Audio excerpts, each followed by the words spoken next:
What's going on YouTube? Gator coming back at you with a fresh new episode of 413 Outdoors. Today we're actually going to be doing a viewer requested fly. This was a fly that was requested by a viewer named Brian Quinn. He asked me to show him how to tie a weedless worm slider. And I'll be straight with you, I haven't even heard of this fly before he requested it, so I did a little bit of Google foo, and I'm pretty sure I found what he was talking about, and I tied a couple of them up to practice and figure out how it works. So I'm confident now to show you guys the way that I found to do it. So I'm gonna quit rambling. Let's jump into what you're gonna need.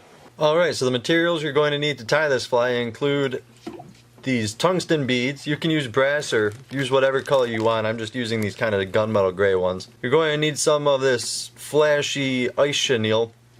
Now you can choose any color. I just chose this color because it's a kind of a June bug color, and that's one of my favorite colors for senkos and plastic worms to use, so figured I'd give that a shot. You're going to need some rubber legs. Here I'm using black because that goes with the color scheme I'm using. And you're going to need some estats, I don't know how you pronounce it, but y'all know what I'm talking about. This stuff here. I'm using black, but of course use whatever color you want for your application. You're going to need a good quality worm hook. This here is a 2/0 worm hook. This is an extra wide gap, but I believe that it would work just as fine with a straight offset, but can't say that for certain. I haven't tried it. I've only used the extra wide gaps. You're also going to need some good strong tying thread. Here I have my flat black 8/0 thread that I tie 90% of my flies with. You're also going to need something to make the weed guard out of. Here I'm using 25-pound fluorocarbon, but give or take 5 pounds line will work just as well. And as always, links to all of these will be found in the description box below. And if you do decide to buy something through one of those links, I do get a small percentage of whatever you pay, which does go directly back into the channel and helps me buy new equipment for making videos, helps pay for my gas, helps with the gas cost a little bit because I do drive all over the place for the fishing videos. So if anybody does want to do that, I would greatly appreciate it. It would help me out a bunch. So I'm going to quit panhandling here. Let's jump down into the vise view and get tying this bad boy. Alrighty, so my first step with tying this fly is going to be to start my thread here. I just want to build up a little base of thread underneath where that cone is going to sit, just so that the all the glue I'm going to use here has something to bite onto besides bare metal. Alright, that's most likely enough. I just want a little base of something where it has some bite to it. You know what I mean? Quick little whip finish.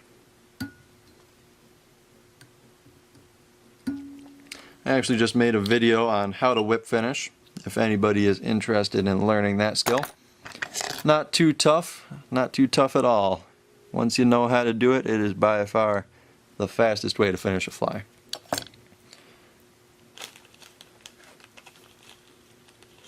Alrighty.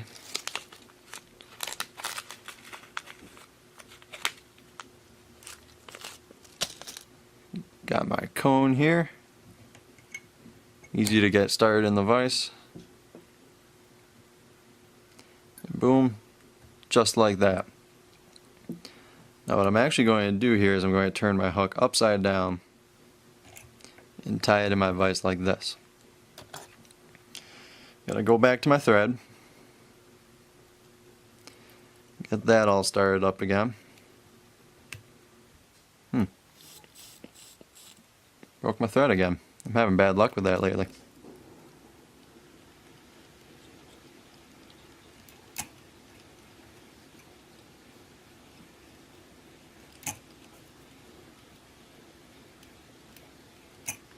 I'm going to bring it back to about this point here.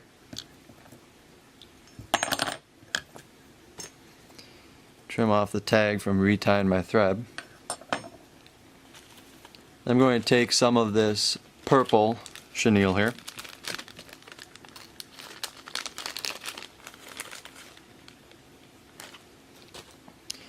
Going to take a chunk. Luckily the stuff that I bought is already split down into about 1 foot long chunks. I'm going to tie one end in. Ugh, can't talk. Carry that back a little bit.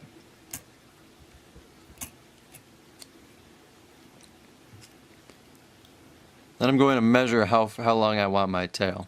So I really want my tail to be about 1.5 times. Let me bring it out a little bit so you can see what I'm doing here. 1.5 times the length of my hook. So about that. So then what I'm going to do is I'm going to fold it over onto itself. Run it back like that. And give myself about another 3/4 of an inch. And I'll snip it off. I'm going to take this chenille and I'm going to twist it. Like you would dubbing on a noodle. I'm literally just spinning it. And what that's going to do is when I release it like that, it's going to cause it to furl over onto itself. And then if you can get it started going over itself like that, boom. Now you have a somewhat stout but still flexible and floppy tail. It's just got a lot more body to it than a single piece of chenille would. And of course this isn't really a perfect solution. Over time it will loosen up, but with the way that I lose flies, I don't foresee that being a problem.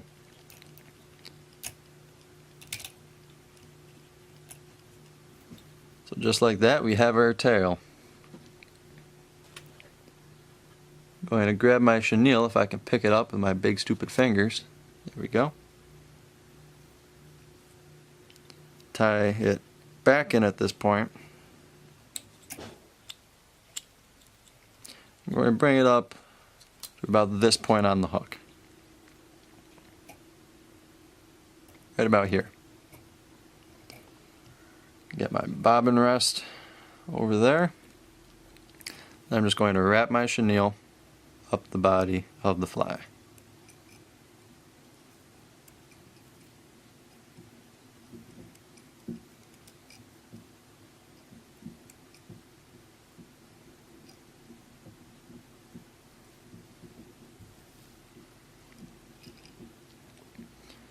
Gonna end up going right about there.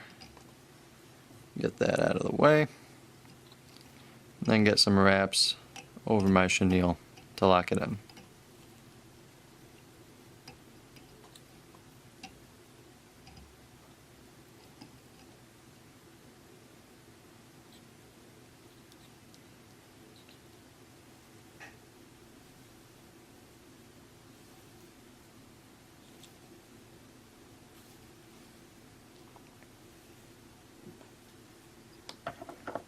Trim off the tag end of the chenille, just like that. You can already see how this is kind of a June bug worm type look. Then this is where it gets kind of interesting. Going to take a couple of these rubber legs here.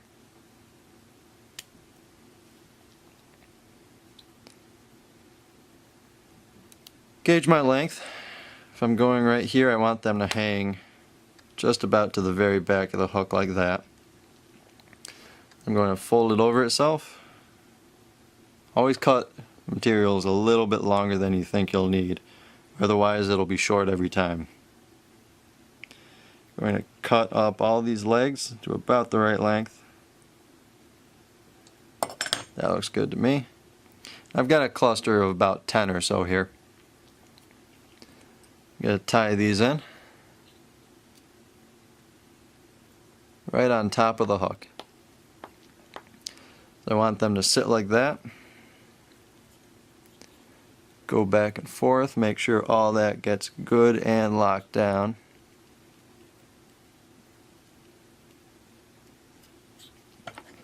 Got a couple stray pieces up front here. Can get those with the scissors.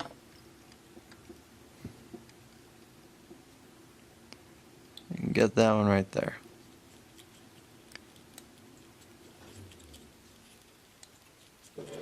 Now, rubber legs are one of the few synthetic materials that aren't slippery. It's quite the opposite. They're actually pretty grippy because the thread actually kind of bites down into it. So you don't have to go too crazy with these. Gonna make a half hitch just to be safe.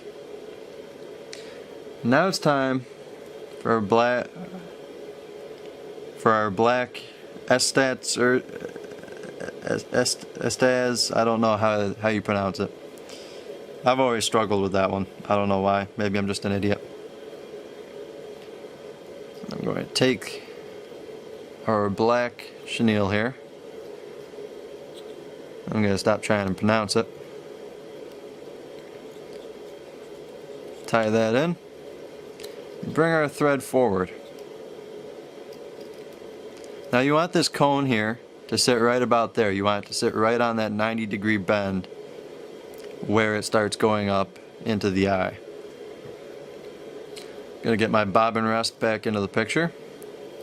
Then I'm going to wrap this chenille.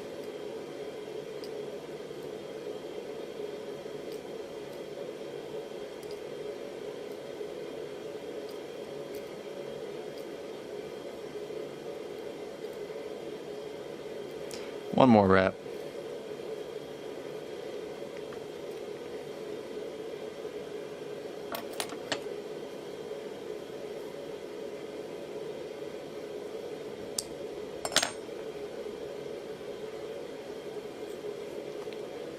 Get most of my tag material away. And then I'm going to wrap this down so that it doesn't come loose.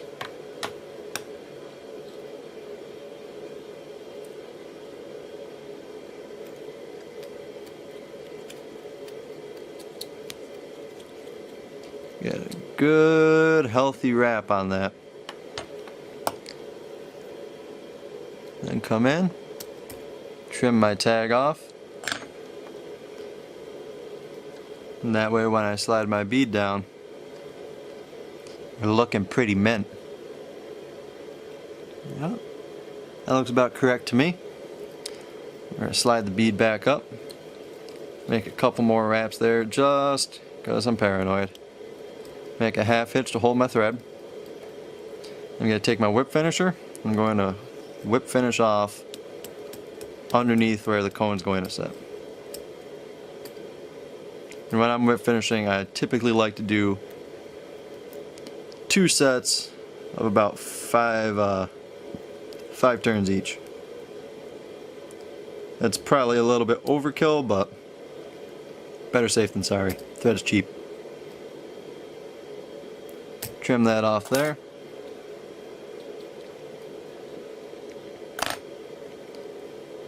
Take our cone, seat our cone down onto all that thread there, and that'll hold it pretty good.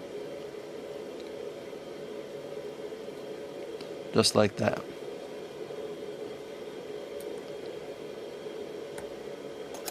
Then I'm going to come back and I'm going to start my thread in front of the cone.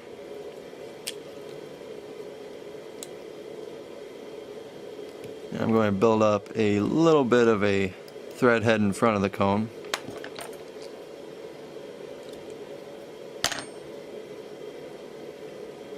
To keep that cone in place. And what this is going to do is it's going to keep the cone from trying to slide upwards like that. Yeah, so that's good and solid now. Put a half hitch on it.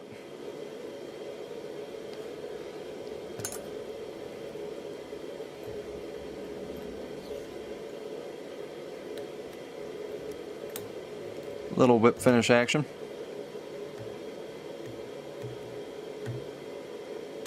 Cut my thread off.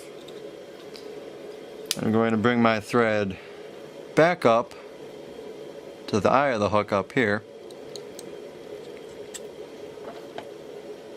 Cut off my trap stem. I'm going to take a piece of fluorocarbon, about 3 inches long. That's way longer than you need, but like I said previously, better to be long than short. I'm going to tie it in on either side of the eye here. Starting on one side, make sure you have it wrapped really well.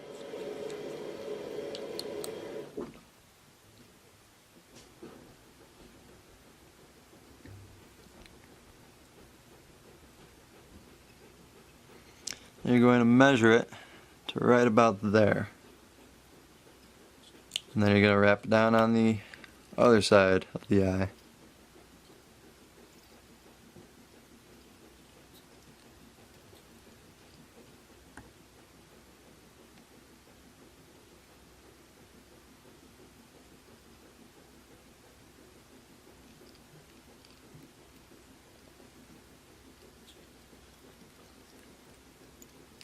It's going to be a little bit tricky to get positioned the way you want it to. But really, as long as it's covering the point of that hook, you are fine. Anything else is more to catch the fisherman than the fish. Gonna make a quick little half hitch right there. Then I'm gonna whip finish off.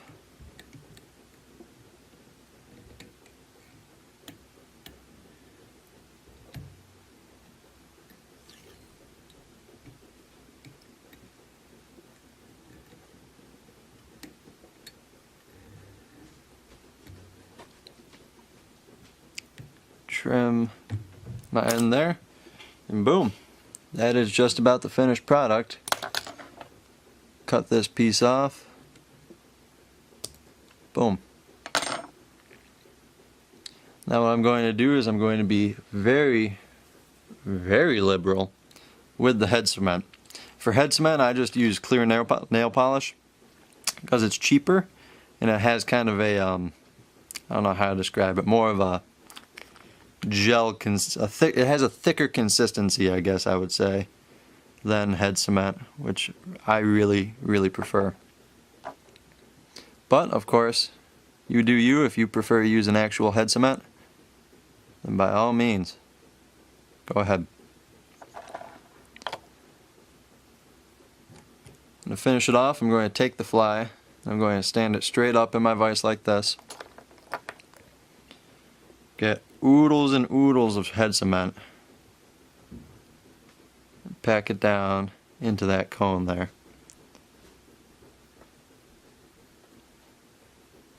And the reason I'm turning my vise like this is that gravity will actually suck all that head cement down in underneath that cone and make it hold forever and ever and ever.